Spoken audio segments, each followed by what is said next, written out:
Welcome back. I'm so excited that you decided to come back and join me for another video.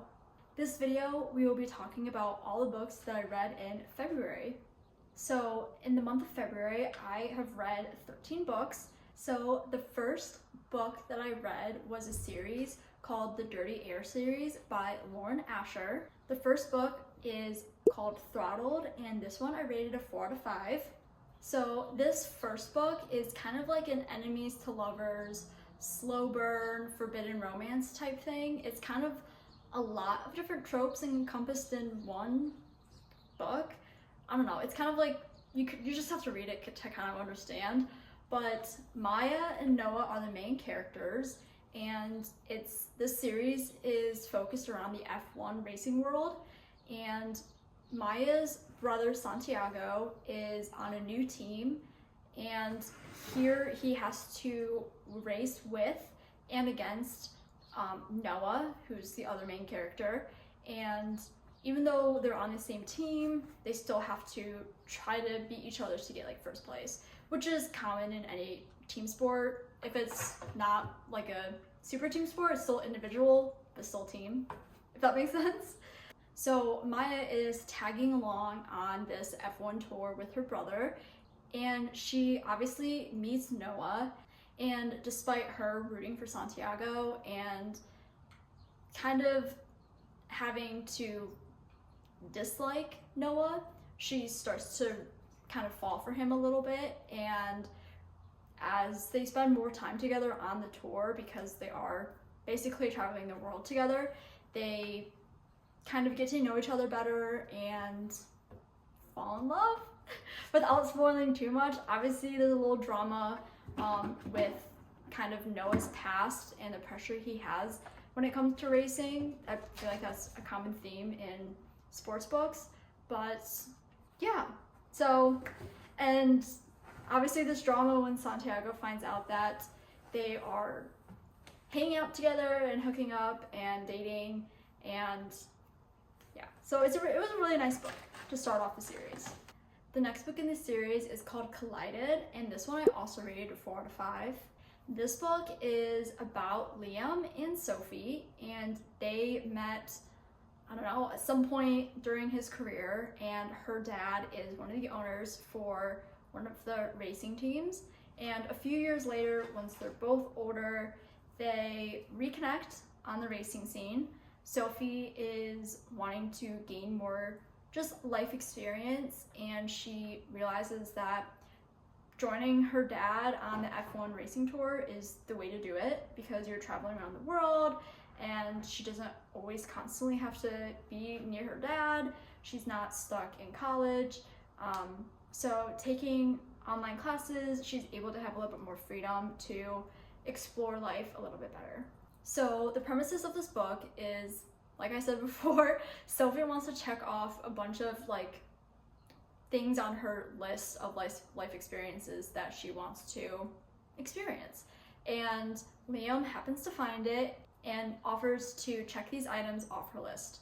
And though she's attracted to him, she knows she can't get involved with him, because not only is he a race car driver and a little bit older and just someone who is off limits, and she knows she can't get involved, but she keeps being drawn back to him when it comes to ticking off these items, as well as just hanging around the F1 scene when they're traveling. So basically they end up spending more time together and checking off these sometimes spicy items off her list together. And they realize that even though her dad is the owner of a rival team and he might be a little bit older and their relationship shouldn't happen, they can't help but fall in love. The next book in the series, and the next book that I read this month, was Wrecked, and this one I also rated a 4 out of 5. This one I think might have been one of my favorites of the series. It's kind of always this trope and kind of like the traumatized main bad boy character always kind of gets to me. I don't know why, but I really like that style of trope, I guess, and that kind of plot. In this book, the main characters are Jax and Elena, and Jax is also another F1 racer, and Elena is a PR person, and she is assigned to manage and handle Jax's image. And Jax has a self-destructive, pretty much, behavior and mindset when it comes to his career and to his just personal life. His mom struggles with a terminal disease, and that puts pressure on him and stress on him, and he doesn't really want to deal with that in any sort of healthy way at all. And that kind of bleeds into his personal life because he might carry the gene for this terminal disease and illness, and he kind of thinks of that in a negative way and deals with it very negatively.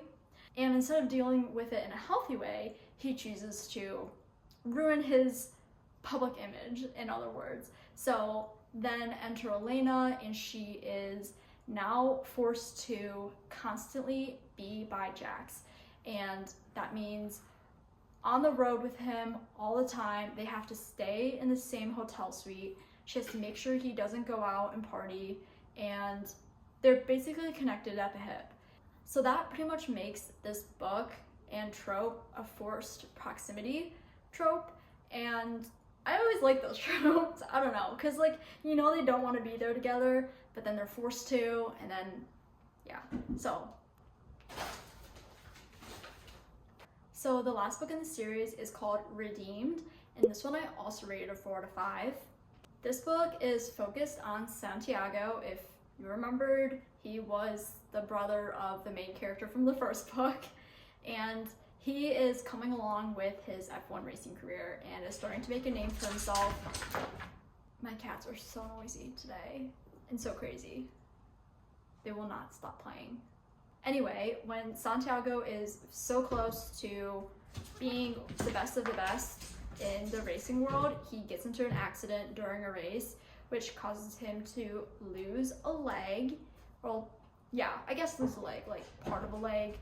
And since then, he is just completely disassociating himself from the racing world, from his friends, from his family, and just isolating himself. That is until Chloe enters his life. She is on a search for her biological dad and finds herself in Italy where Santiago is living. They run into each other when she's searching for her dad, and they keep running into each other. And when Santiago's family comes to visit unexpectedly, he tells them that they are dating. So this book is a fake dating trope, and they have to fake date to kind of show his family that he's doing okay and not spiraling, and just, which he is, but he tries to fake it to them and show that he's doing perfectly fine. What Santiago doesn't realize or know yet is that Chloe is going to push him outside of his boundaries and outside of the box to try to go back into the racing world and try new things, even with his loss of a leg. And he learns that he can do it, and that it's kind of like in his head that he can't do it, and he realizes that his family and friends are all rallying for him, and that the general public and all the fans still love him and want him to race, even though he thought that he couldn't and that they wouldn't be backing him up. And yeah, so they kind of fake date and hang around each other more and fall in love. Yay! So the next book that I read was Wild Love by Elsie Silver, and I'm so excited that I finally got to read these because obviously I read her other series before, and I wanted to read the series and her other series, which is the next series that I read this month. So if you don't already know, Wild Love is part of her newest book series, which is called Rose Hill. And this book is about, I would say, He Fell First and Harder and friends to lovers kind of trope. So Rosie is from Rose Hill, which is funny because that's her name, but whatever. She finds herself back where she grew up because she quit her job, lost her job, and she broke things off with her now ex-boyfriend, and is just coming back home to start fresh, start new, and runs into her childhood frenemy, I guess you could call him, which is Ford Grant.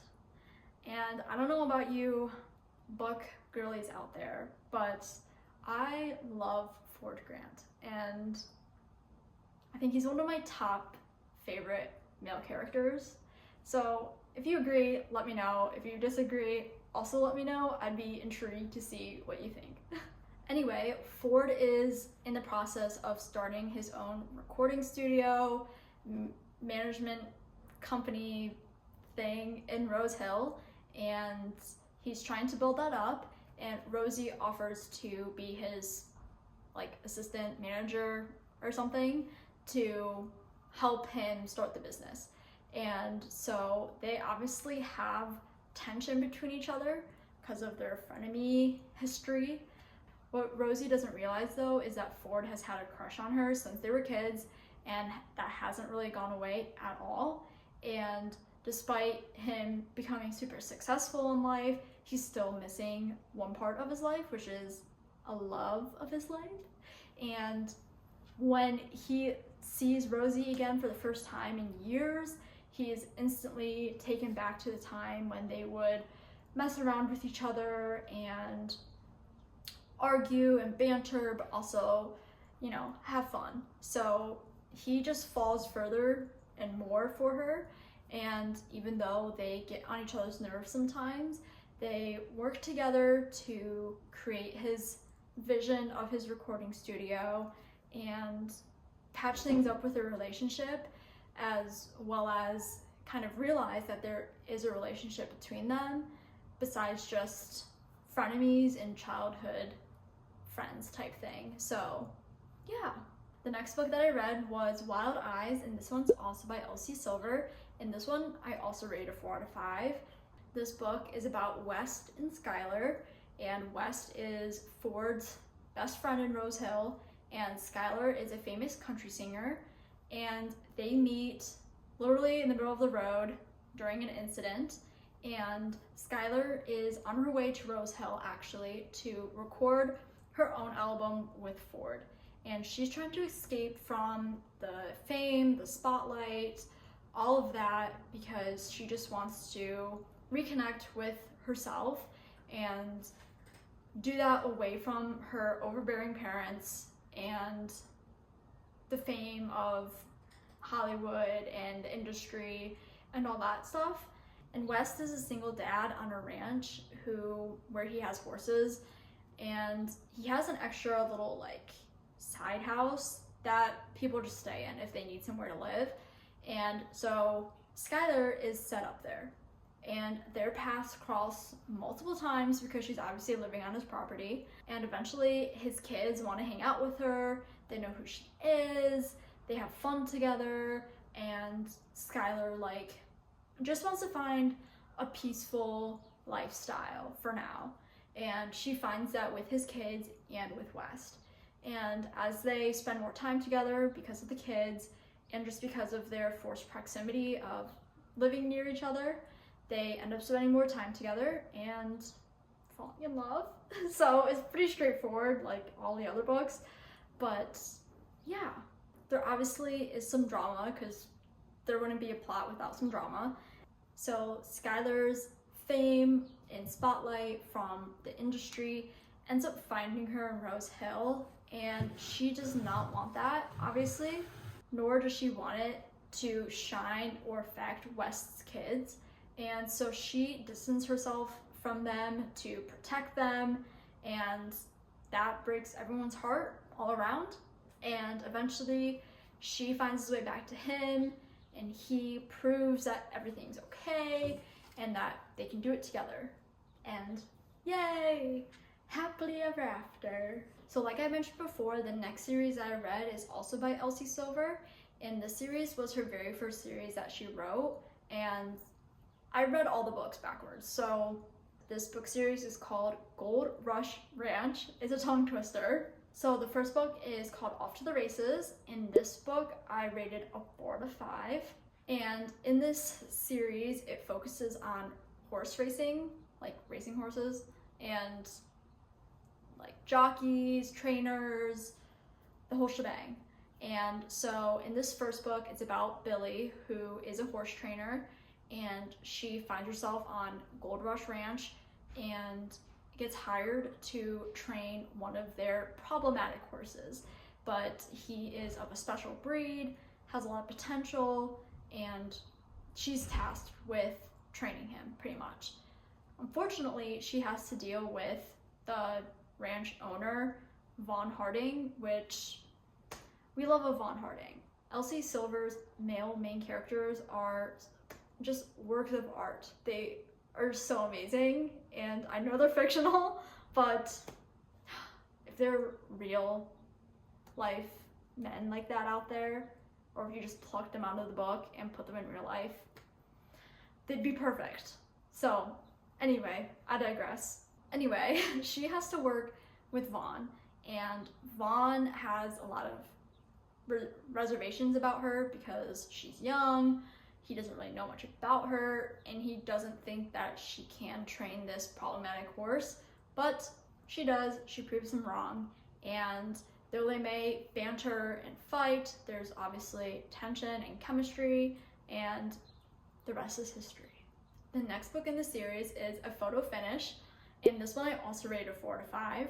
This one is a grumpy sunshine trope with an age gap, for sure. So this book is about Violet and Cole.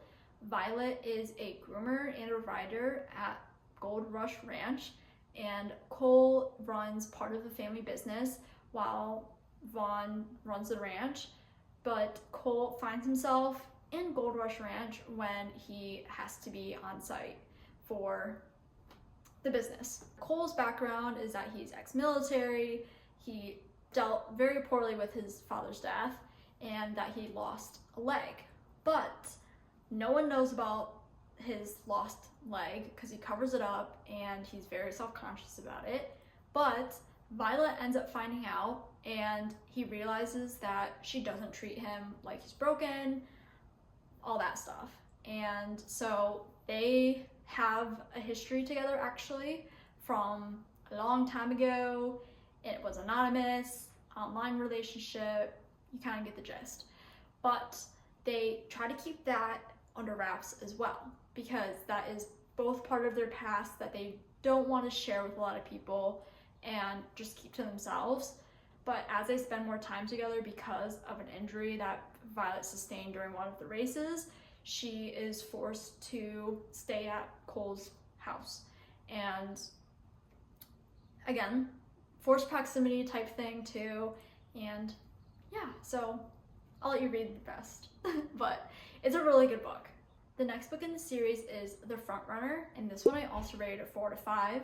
So this one is still taking place in the same universe and whatever, but it takes place at a different ranch. So Gold Rush Ranch's like rival ranch is where it kind of takes place mostly.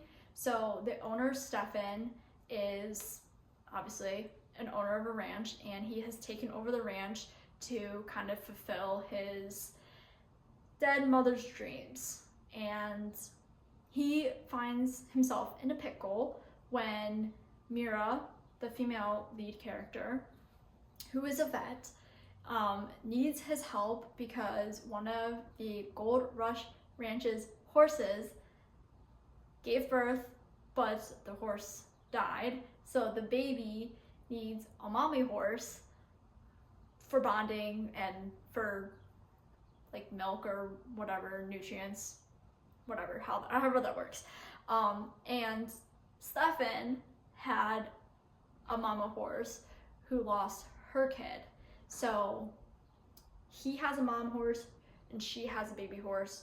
So they find themselves trying to work together to get those horses to bond, and so both can survive and live on. Unexpectedly though, Mira and Stefan end up spending more time together than they thought, and kind of falling in love, even though Mira initially going into this did not want to indulge in any sort of love life. She's very career driven, and he is more of a flirt, fun, and just has been chasing after her for a while. But after some time, they both give in and work together and live happily ever after. The last book of the series is A False Start, and this one is an age gap, second chance romance trope-ish, and it's definitely an age gap. It's a 14-year age gap, I believe, and it's centered around Stefan's best friend and his little sister. So that's a little crazy, but I'm just gonna leave that there because I feel like I would spoil too much if with this one, just because of what happens. But it's a really good one, and it's definitely, the 14-year age gap is definitely crazy, but yeah, definitely a good read. So the next book that I read is called Offside by Avery Keelan. I think that's how you say your last name. And this book I actually rated a 3.5 out of 5. It was kind of, I don't know how to put it. The plot was there, but I feel like it was like, you know how like the story plot goes like this, like a curve, and like the climax of the story is like up here, like the turning point, the problem, blah blah blah. And I feel like this upward part was just very long, so it was more like that first part, the build up to the climax and everything was just super long, and I feel like even at the top it kind of plateaued, and then all of a sudden like the end. So it was still good, it was still cute, but it definitely could have been shorter. But yeah, it's a hockey romance book, and it's an enemies to lovers trope. So yeah, and I feel like there's a lot of those books, so I don't really need to explain how that trope works. But I recommend, I wouldn't say highly recommend, but I do recommend if you're looking for a cute book and you have time or want a book that's kind of a little bit longer, it's definitely a book that you can get invested in, but you have to have a long attention span because it does kind of drag a little bit. So yeah, but it was good. So the next book that I read is the second book that follows that Offside book, and this one's called Shutout, and this one I rated a 4 out of 5. And this one is about the male main character from the first book's sister and his roommate / friend. So Serafina is the main character, and she moves to her brother's university because she was out in a different state going to college, but now she's back home because their mom has cancer, and she wants to be close with her just to be with her family and stuff. But since she transferred in the middle of the year, she has to live with her brother and his couple other teammates and roommates, and that goes really well. She is definitely a bubbly personality, happy. She struggled with ADHD a little bit, and she kind of lost her way a little bit when she was out in college in a different state and starting back here. And Tyler, the teammate, friend, forbidden guy that she should get involved with, is her roommate now, and they live near each other downstairs. But to both of their surprise, they had met and hooked up the most recent Halloween, and they obviously didn't know each other then because they were in costume and they didn't trade names or anything, but they clearly had chemistry when they first met, and they still have chemistry now. And they both agree that they shouldn't act on it because now like her brother could find out, and it can't happen anymore. But since they live together now, and since they're around each other all the time, they can't help it. Their chemistry and tension is still there and builds, and eventually they act on it and keep it a secret. but eventually the secret gets out because that's how it works, and they have to share with everybody. But some things get in the way of them moving on to complete happiness, but they work it out and they fall in love. Yay! The last book that I read is The Enforcer, also by Avery Keelan, and this is the first book of another one of her series, but I tried to just find the second book to read, and it was published in 2022, but it's not on Kindle Unlimited, so I don't know what happened to it. But the series is called Lakeside University, and it's also another hockey romance book. Love some good sports romance books in my life. This one is a very heavy second chance romance. So this book is centered around Violet and Nash is obviously the hockey player, and they had met freshman year at a party, and since then they were dating, but then the book jumps a few years later to their senior year, and they're not together anymore. So for a little bit you don't know what happened, why they broke up, why they weren't together, blah blah blah. But senior year, Nash is playing hockey, he has an injury, and he is preparing for the pros. And Violet is doing an internship, and she's like an athletic trainer of some sort. I don't know if she's a physical therapist or like a trainer, but she's somewhere in there, and she gets assigned to intern with the hockey team, which she did not want because she did not want to work with Nash, because as the book alluded to very early on, their breakup was not good, did not end on a good term.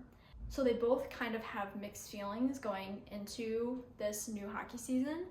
As we see from Nash's point of view, he still has feelings for her and knows he messed up in their relationship before, and he knows that he was the reason that things ended badly and that things ended at all.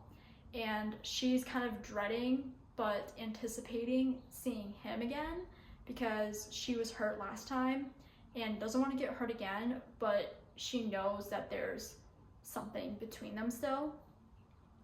So they are forced to work together and spend time together during games, practices, away games and stuff like that, and they spend more time together since they're reacquainting themselves with each other and just catching up on their lives and digging deeper into their past relationship. So we learn why they broke up, what from each of their perspectives, what kind of went wrong and how they were feeling. And yeah, so they end up giving the relationship another chance, which makes it the second chance romance, and they kind of face similar problems that they did during their first relationship, but this time they really try to work them out and talk to each other. So Nash really learns and opens up to her about things, and yeah, so that was a good book. Those were all the books that I read in February, and I have just started another book for another series, which is where I will pick up in March, which is so crazy to believe that we're already like basically almost 3 months into 2025. Thank you guys so much for watching, and make sure to follow, like, stuff like that, and comment if you want any more in-depth reviews or if you have any book suggestions that you want me to read. Thanks! Bye!